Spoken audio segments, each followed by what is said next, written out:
তোমরা যারা এবছর মাধ্যমিক পরীক্ষা দিচ্ছ, তো তোমাদের কাছে এই ভিডিওটি অত্যন্ত গুরুত্বপূর্ণ হতে যাচ্ছে। আমরা আলোচনা করব কোনি থেকে মোস্ট ইম্পর্ট্যান্ট 5টি প্রশ্ন নিয়ে, যার মধ্যে তোমরা 100% দুটি কমন পাবে।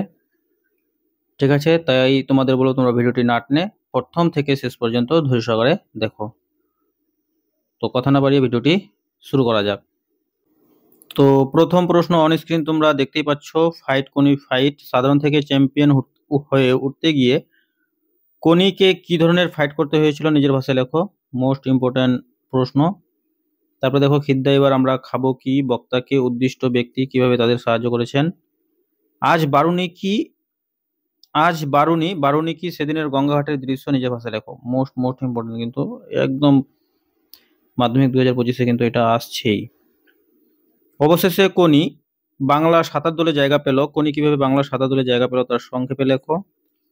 খাওয়ায় আমার লোভ নেই, ডাইটিং করি, বক্তাকে তার ডাইটিং এর পরিচয় দাও। আশা করি তোমরা এই 5টি থেকে দুটি প্রশ্ন কমন পেতে পারো। এছাড়াও আগ্রহী ছাত্রছাত্রীদের জন্য আরো কয়েকটি প্রশ্ন রাখা হয়েছে। যেমন দেখো, হঠাৎ তার চোখে ভেসে উঠলো সত্য সংখ্যাটা। কখন কার চোখে সংখ্যাটা ভেসে উঠেছিল, সংখ্যাটির তাৎপর্য কি? খুবই গুরুত্বপূর্ণ প্রশ্ন। ক্ষিতিশ সিংহ কোনিকে সাঁতারে চ্যাম্পিয়ন করানোর জন্য যে কঠোর অনুশীলনের ব্যবস্থা করেছিলেন তার পরিচয় দাও। ওইটাই তো আমি রে, যন্ত্রণাটাই তো আমি, বক্তাকে উক্তিটির তাৎপর্য বিশ্লেষণ করো। কোনি উপন্যাসে ক্ষিতিশ সিংহ লীলাবতী চরিত্রটি আলোচনা করো।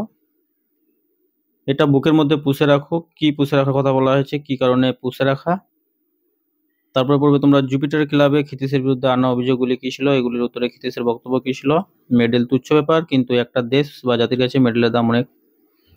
প্রসঙ্গ উল্লেখ করে মন্তব্যটির কারণ স্পষ্ট করো। তো প্রিয় শিক্ষার্থী বন্ধুরা, এই ছিল কয়েকটি প্রশ্ন। তোমাদের যদি ভিডিওটি ভালো লাগে অবশ্যই ভিডিওটিতে একটি লাইক করবে, কমেন্ট করবে, বন্ধুদের মধ্যে শেয়ার করবে, আর চ্যানেলটি সাবস্ক্রাইব করতে একেবারে ভুলবে না। ধন্যবাদ।